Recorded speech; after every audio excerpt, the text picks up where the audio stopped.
Welcome back to my channel and a very special welcome if you're new here. My name is Jen. I'm a certified weight loss and nutrition coach, and today we're talking about calories. 6 reasons why a calorie just isn't a calorie. I feel like this is information that is misleading when we're told that all you have to do is be in a calorie deficit. You can eat whatever you want to lose weight, but the truth of the matter is not all calories are created equally. So if you're excited to hear all about why a calorie isn't just a calorie, give this video a big thumbs up. Subscribe if you're not. Turn your bell on because I do upload new videos every Tuesday and Thursday. Don't forget to check out the description box down below for nutrition coaching. I do offer personalized to you macros and calories. Highly recommend. This is actually how I've lost 140 pounds, and I have one-on-one coaching for accountability, or if you would like to chat with me directly. Links and discounts to my favorite healthy things are also down in that description box. So let's go ahead and jump in talking all about why a calorie just isn't a calorie.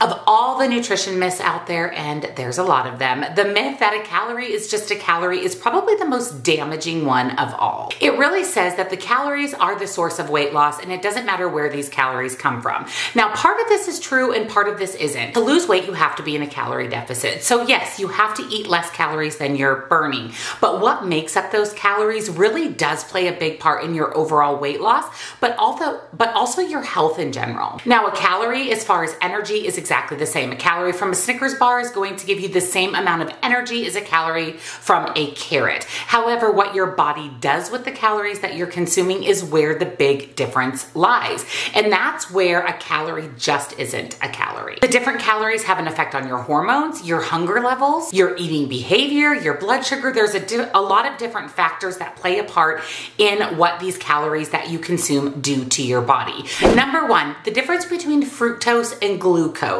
This is where a lot of miscommunication and misleading information can fall. The two main simple sugars are glucose and fructose. Gram for gram, these provide the exact same number of calories. However, their effect on your body is very different. Glucose is actually metabolized by all of your body's tissues, but fructose can only be metabolized by your liver and in certain amounts. So here's a few examples of why glucose calories aren't the same as fructose calories. Number one, ghrelin is the hunger hormone. It goes up when you're hungry and down after you've eaten. One study showed that fructose leads to higher ghrelin levels. That is more hunger than glucose. Fructose does not stimulate the satiety centers in your brain in the same way as glucose, leading to a reduced feeling of fullness. And consuming a lot of fructose can cause insulin resistance, abdominal fat gain, increased triglycerides, blood sugar, and small dense LDL compared to the exact same number of calories from glucose. Now, of course, the calories in both of these simple sugars is exactly the same,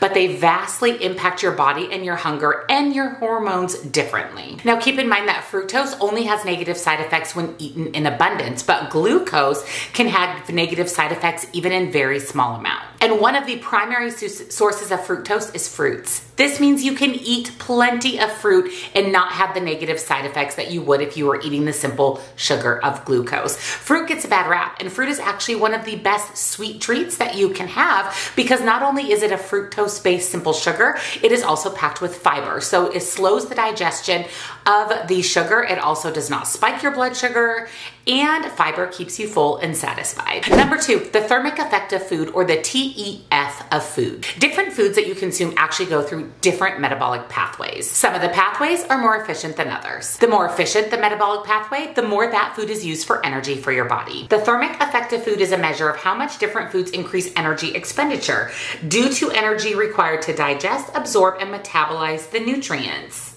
Here is the thermic effect of some of the different macronutrients. Fat is 2 to 3%, carbs is 6 to 8%, and protein is 25 to 30%. That means that your body has to expend more energy to simply digest and use the protein that you're eating. That's why protein is the magic number for weight loss, because you actually burn more calories just digesting your food.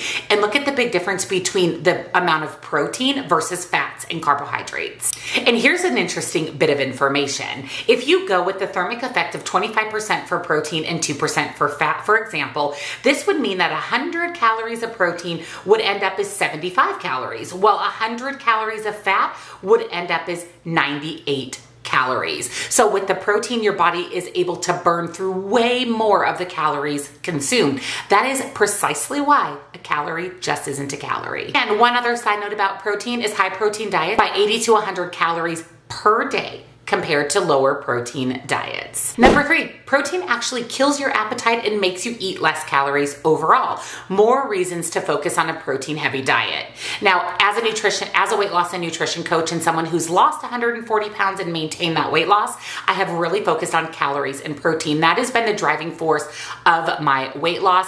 It also helps keep me full and satisfied, and really truly is the golden ticket to successful long-term weight loss. Protein reduces your appetite and leads you to eating significantly less calories every single day, especially if you're pairing a source of protein with every meal or snack that you're eating throughout the day. Studies show that by increasing your protein to about 30% or more of your daily calories, it leads to about 441 less calories consumed every day. And did you know that if you reduced your calories by 500 per day, at the end of the week, you will lose 1 pound. So all you have to do is up your protein to eat less calories, therefore leading to weight loss. Number 4 is the satiety index. Now we know that certain foods like protein actually lead us to be more satisfied and full throughout the day. It's also a lot less easy to overeat if we're full and satisfied. For example, it would be real easy to eat 500 calories of ice cream. I mean, that's really probably about a cup of ice cream, but you would be hard pressed to choke down 500 calories of broccoli or chicken. This is an example of how the food choices that you make have a huge impact on your overall success. The satiety index is a measure of the ability of foods to reduce hunger, increase feelings of fullness, and reduce calorie intake for the next few hours. If you eat foods that are low on the satiety index, you will be hungrier and end up eating more. If you choose foods that are high on the satiety index, you will end up eating less and losing weight. Now let's talk about some foods that are high on the satiety index. So these are foods that you should be reaching for: boiled potatoes, beef, eggs, beans, and fruits. Now, fruits that are low on the index include things like donuts and cakes. Now, this doesn't mean that you can't eat these. We just want to eat these in moderation, and we want to focus on those foods that are high on the satiety index because that's going to keep us full and satisfied and help us lose weight. Number 5, low carb diets lead to automatic calorie restriction. So basically what this means is if you're going to choose between a low carb or a low fat diet, you're better off choosing a low carb diet. When I say low carb, I mean about 100 grams of total carbs per day or more. I'm not talking about a keto low carb diet or even less than about 100 grams. That's not healthy or sustainable. One of the reasons why low carb diets trump a low fat diet is they lead to satiety. So eating lower carb foods generally leads you to be more full and satisfied throughout the day. Therefore, you're consuming less calories. One of the reasons people lose weight pretty quickly on a low carb diet is they're losing all of the excess water weight. Unfortunately, it's not fat loss, and it's probably not going to stay off or continue at that rate of weight loss.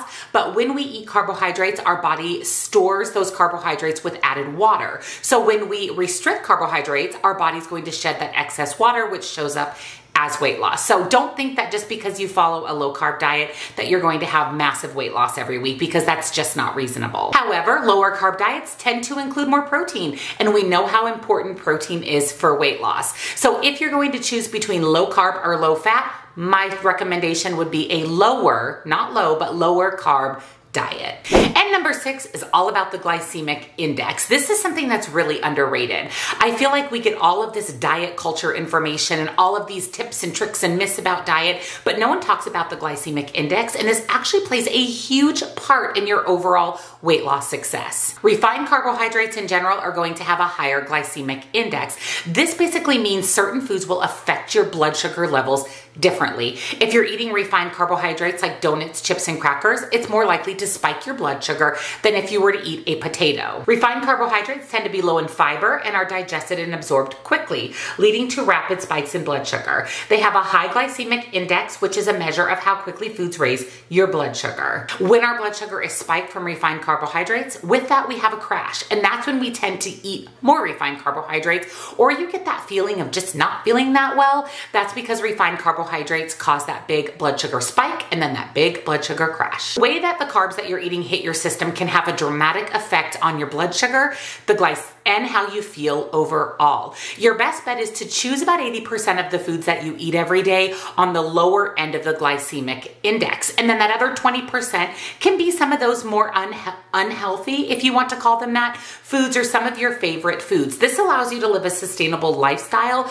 but also focusing on eating foods that don't cause that blood sugar spike. And in fact, people who eat a lot of high GI foods actually have a higher risk of obesity and type 2 diabetes. So again, follow that 80-20 approach. That allows you to eat the foods that you love still and live a sustainable lifestyle, but choose at least 80% of the foods that you're eating every day to be lower on the glycemic index. In fact, you can find a list of high and low GI foods on the internet. I will link that list down below for you. So what's the bottom line of today's video? Really, the bottom line is a calorie just isn't a calorie. What that unit of measurement, that calorie is made up of, plays a big part in weight loss, overall health, and really your risk of chronic diseases. There's no need to restrict or eliminate any food groups, and of course, eat carbohydrates. Just choose the healthiest carbohydrates. Simple food changes can lead to big results when it comes to weight loss and your health overall. Let me know down below, did you think a calorie was just a calorie? And did today's video just kind of enlighten you that that isn't necessarily the case? And of course, if you enjoyed the video and found it helpful, give it a big thumbs up. Subscribe if you're not, turn your bell on because I upload new videos every Tuesday and Thursday. Don't forget to check out the description box down below for nutrition coaching, as well as links and discounts to my favorite healthy things. Thank you so much for watching, and I'll see you next time. Bye.